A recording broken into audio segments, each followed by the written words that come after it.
Um, let's talk a little bit about capacity and community. Um, this is not going to be a long video. I do want to touch on a few things.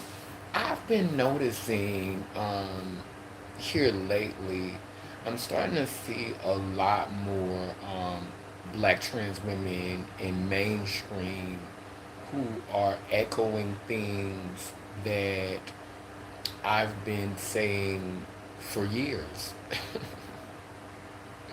And I'm not saying that they're getting it from me because I think that consciousness is just moving in a direction where people are becoming more comfortable with speaking the truth wholeheartedly. And maybe, I mean, like some of us have to get in a position to feel comfortable with speaking, the truth unapologetically, all of it.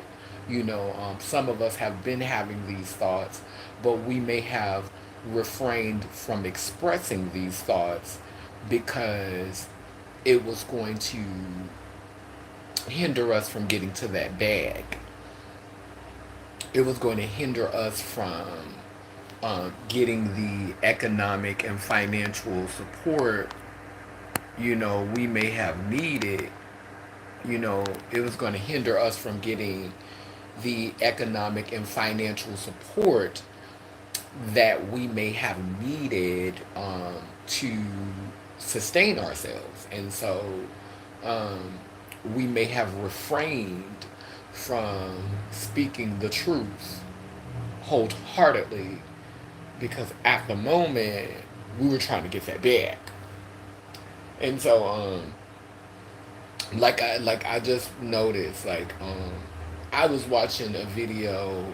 I told y'all the other day I saw Angelica, talking about Donald Trump, and I talked about that yesterday in the video.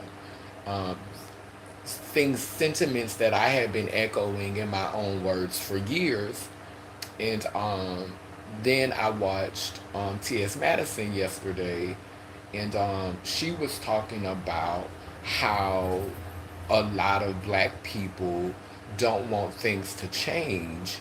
They just want the privilege. They basically want white people to move out of the way so that they can do the same stuff that white people been doing. And for years I have been saying it's giving white face dipped in chocolate. For yearns, I've been saying the same thing. And so it's just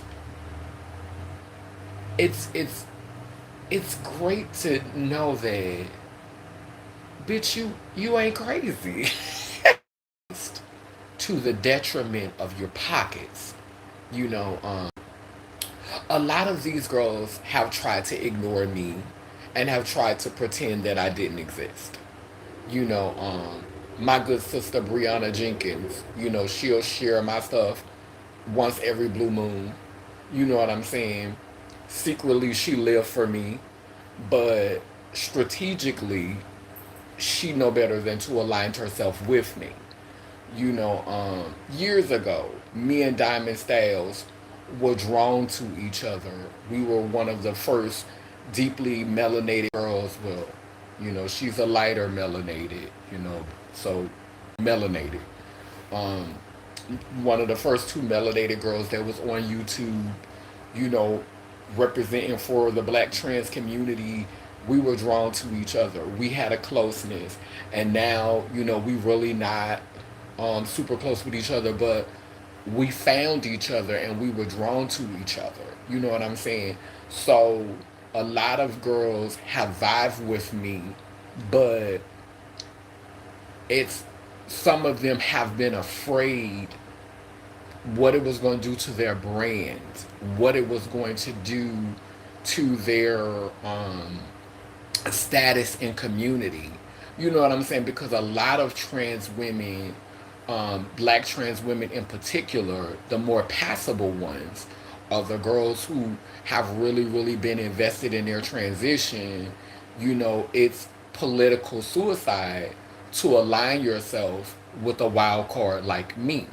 You know what I'm saying? So a lot of girls have chosen not to align themselves with me because they were afraid of how other girls was going. Secretly you live, but you can't live in public because let me give an example. Years ago, when I was living in Jackson Landing, which was the hood in New Orleans, people were getting murdered there. So it was not safe for a black trans feminine being to live in that hood. So I had a sex change. I've always been stunty cunty. I've always been very cunty in the words of the legendary Cookie Tookie. And when I moved into that neighborhood, I didn't want to walk around telling everybody I was trans, spilling my tea. So, in order for me to survive, I started tapping into the tribal paint. So, I started wearing face paint. I started giving you more indigenous looks. I expanded my womanhood. I stepped outside of the confines of what had been celebrated amongst black trans women because most black trans women were trying to assimilate into resembling the Europeanized woman look. They were trying to give you black white woman. You know, the long straight hair, the flowing hair, you know, getting their face done to look more like a black white woman. You know, trying to blend into that aesthetic. I didn't do that because I didn't want to make myself more desirable in that manner while I was living in the hood. I also didn't want to get clocked like that because that look can be very clocky because everyday females weren't really that invested in doing the white woman look in Louisiana, in New Orleans at the time. They were still being washed face.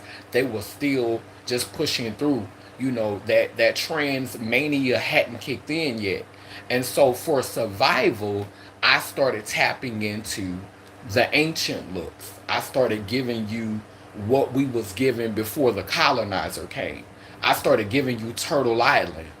A lot of girls backed away from me because one, they were scared because that didn't look like the Christian religion. That didn't look like Father God, King Jesus. What they was brought up to believe in didn't look like that. So they were scared. They didn't know if I was doing voodoo. They didn't know what was going on. So a lot of girls backed away with me from that. A lot of girls knew that mainstream wasn't going to see it for me. They knew that I wasn't going to get accepted into high positions. They knew that I was basically signing up to live in poverty. They knew that I was signing up for a hard life. And a lot of girls wanted to escape that dark cloud. They wanted to assimilate. They didn't want struggle. They didn't want to be a part of anything that had to do with struggle.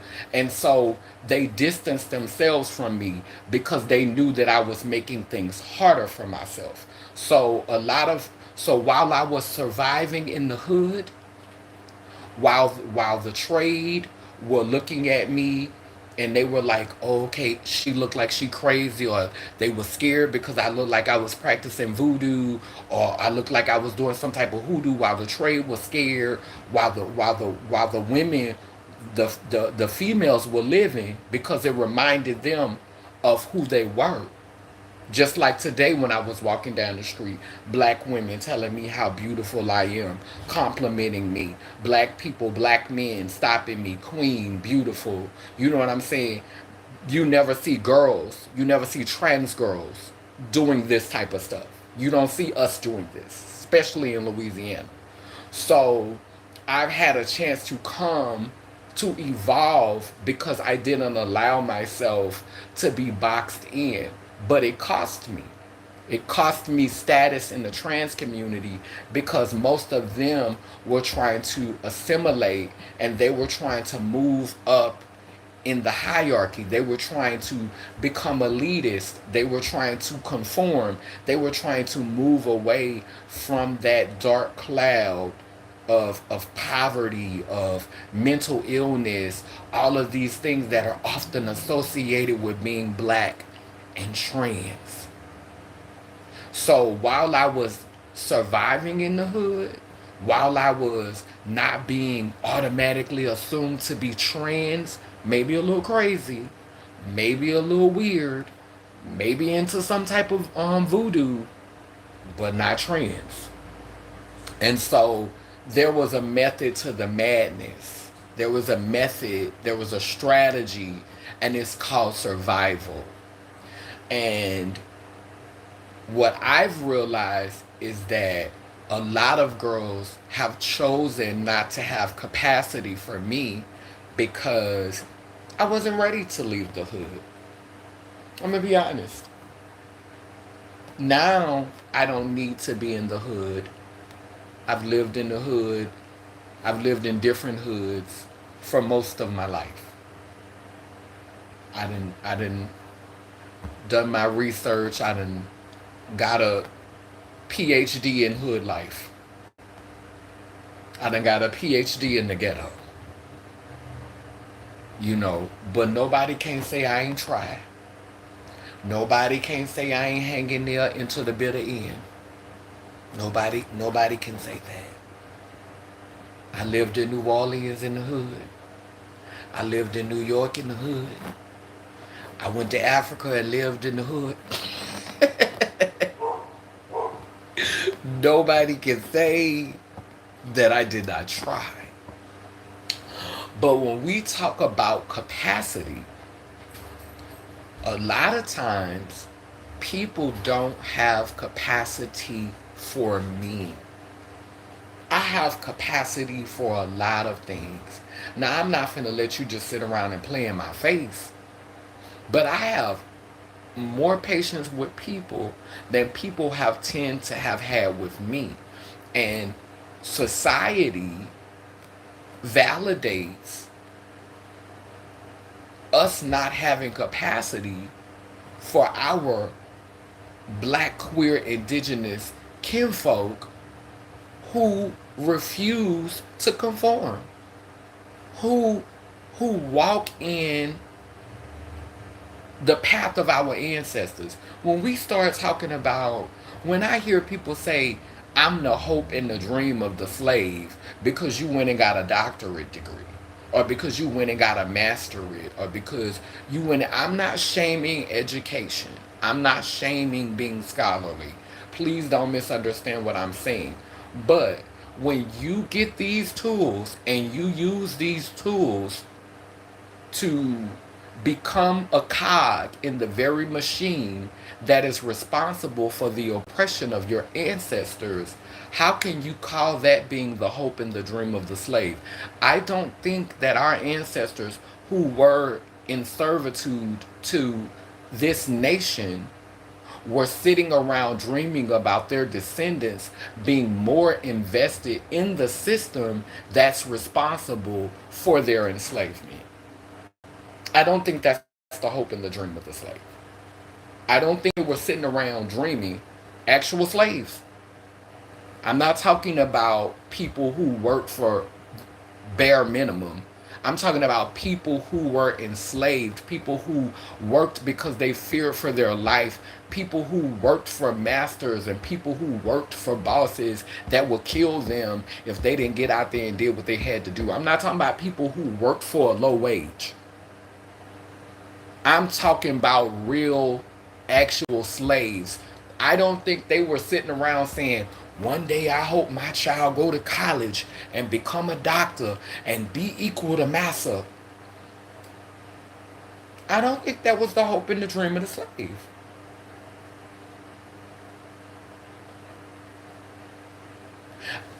This nation was created with our black indigenous people, women, queer people, and disabled people in mind.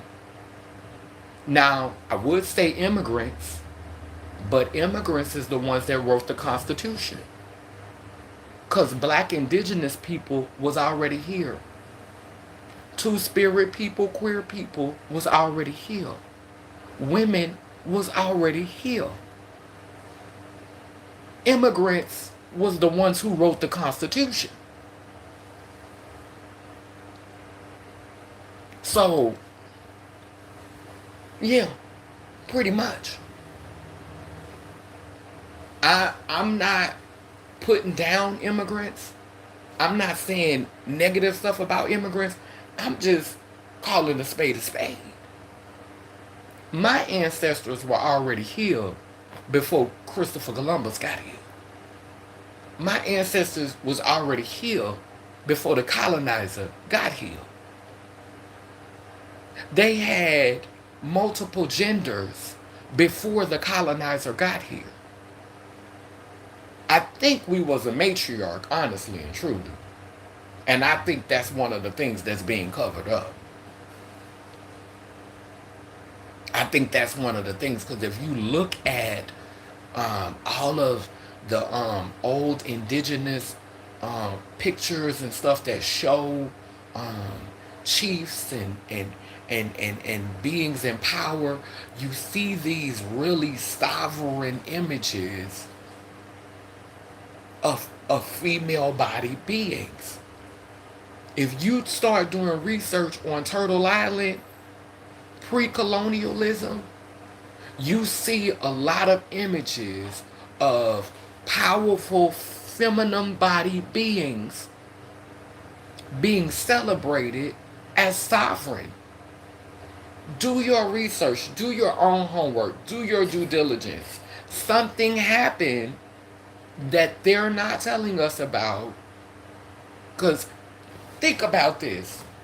Why did they send Pocahontas? And we all know that Pocahontas didn't really look like that. We know Disney loved whitewashing stuff.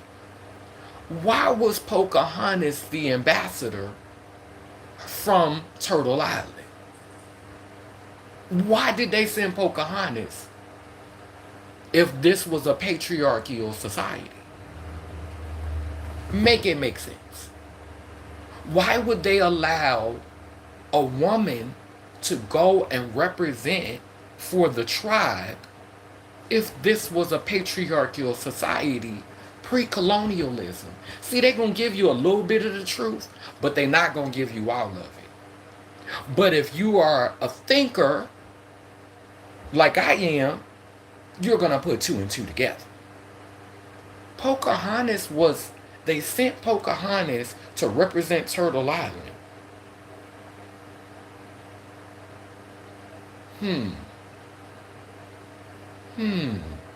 We already know Pocahontas didn't look like that. So, I'm sure Pocahontas was darker skinned. And her hair was probably more thicker. And they sent her as an ambassador to represent their nation, their tribe. What's that tea about? So it's some tea that we're not getting. And I don't hear nobody who went to school and got their degree talking about this. I don't hear all y'all talk about is Pan-Africanism. I did the survey today, the black census survey today. There was no spot on there for black and indigenous, but they did say other, so you can put in what you wanted to put in. But all of our academic elites in the black community, all of them doing this Pan-African narrative. All of them doing this African American stuff. And you could be African American and be Caucasian. Because they got Caucasians who was born in Africa and moved to America.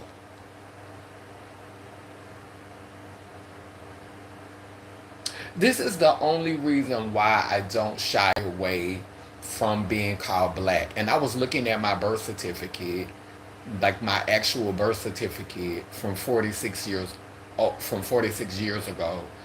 Yesterday, I'm looking at my actual birth certificate, and on my birth certificate it says black. And what black means to me is indigenous. Doesn't say African American. Because I'm not African American. I'm black. But I'm black indigenous because there's different kinds of black.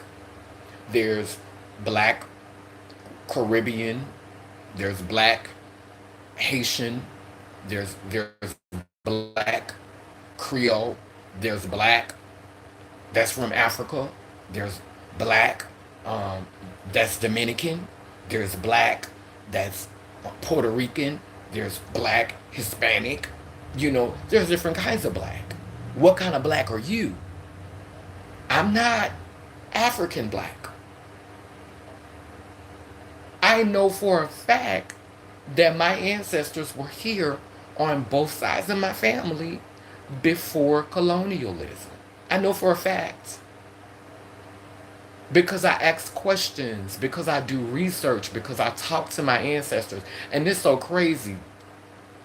Every time people see me celebrating my indigenous spirit, my indigenous energy, the first thing they say is, "Where are you from?" And I be like, "I'm from Louisiana." I really be wanting to say I'm from Turtle Island. But I don't want to be rubbing it in their face because most of the time the person that's asking me obviously has some immigrant ancestors who are not directly from this landmass, whose ancestors, did not originate here. And so I don't be wanting to rub it in your face. "Oh, where you from? Egypt? Oh, where you from? Africa?" No. I'm from right here, Turtle Island, boo. But, you know, um, being in being in community with each other, um, being in community, um, and having capacity for each other, it should not look like slavery. Um, it should not look like servitude, but rather servanthood. Um, in envisioning what community should look like moving forward, all of us, I feel, um, should work towards cultivating the gifts that we've been given, not feeling the need to take over or outshine, but realizing that when we collaborate and when we truly partner with one another, we can all shine together. Competition is healthy to a certain degree, but I think it becomes unhealthy when every time we show up in community, we feel like, "Oh, this job is beneath me," this um or this task, I'm overqualified. I'm not gonna do this, or um, you're always in this position where you are incapable of doing performing a certain task because you are experiencing some trauma, or you're experiencing um, something that has impeded your capacity to be able to show up. But at the same time, you always want people to show up for you, right? Okay, so having a healthy balance of saying, "I'm not too big to do the little jobs sometimes, and I'm not so, um, I'm not so um, insecure about myself that I'm afraid to step up and do the big job sometimes." It's like being able to alternate hats. That's why I don't call myself a leader, I call myself a guide, because guides go where they are needed. Sometimes I may need to sit in the back. Sometimes I may need to be in the middle. Sometimes I may need to step to the front. And so that is how um, I reprogrammed my thinking. I don't always need to be in the front. I don't always need to lead. I don't always want to. I want to give my brain a rest. I want to be around people that could step up and take the lead. But you know what? I don't want to be around somebody who always feel like they got to be in control of everything. I don't want to be around somebody who don't know how to interact with you in any other way except if they could step to the front and be the face and take over.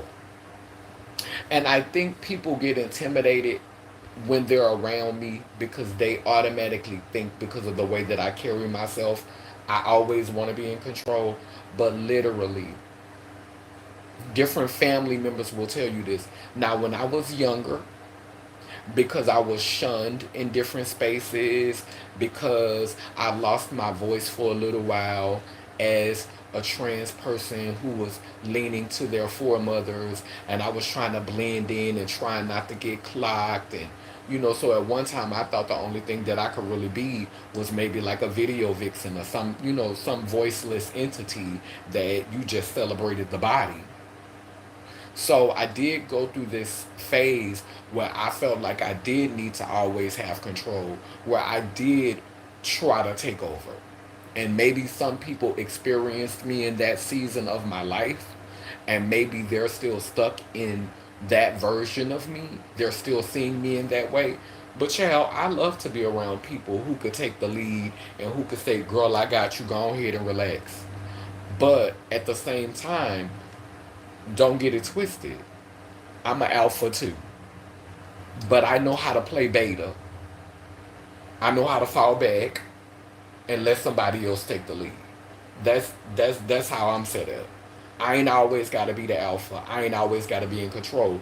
But don't get it twisted. Just because I don't always need to be in control, just because I'm comfortable with letting someone else take the lead, it doesn't mean that you about to play in my face.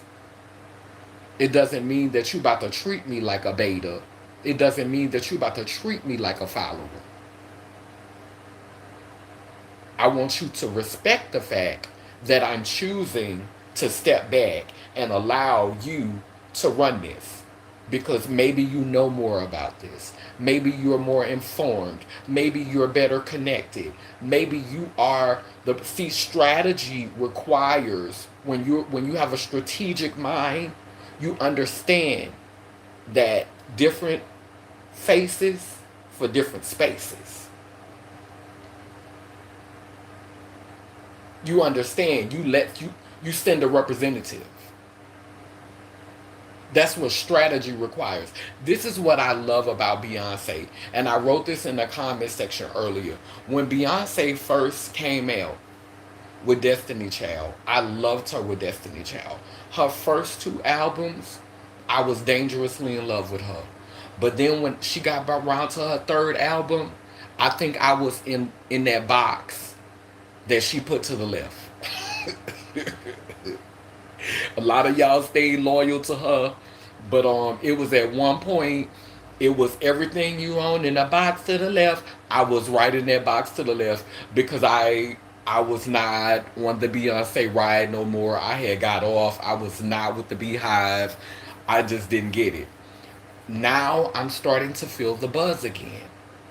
And it's not because of her music. It's not because of her music. It's not because of her fashion.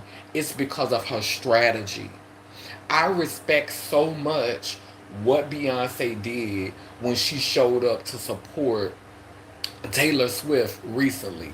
Like I respect that strategy because right now, even though I don't follow Taylor Swift, if you ask me to name one Taylor Swift song, if you ask me to name one Taylor Swift song right now, I could not name it. I can't tell you one. I can't name one Taylor Swift song. But I went to go and look at her Instagram after I saw Beyonce and Taylor Swift. Um, After I learned that they both doing concerts and they're both of their um, concert tours are about to go to theater.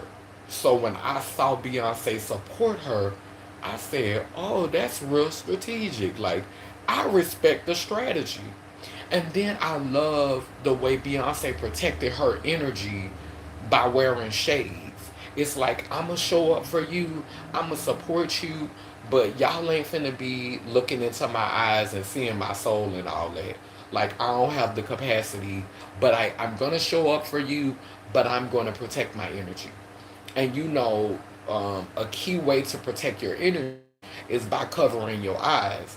Because when people can look in your eyes, they can look into your soul. Your eyes tell how you feeling, what your mood is, what you're going through, if you've been getting high, if you're drunk, whatever is going on.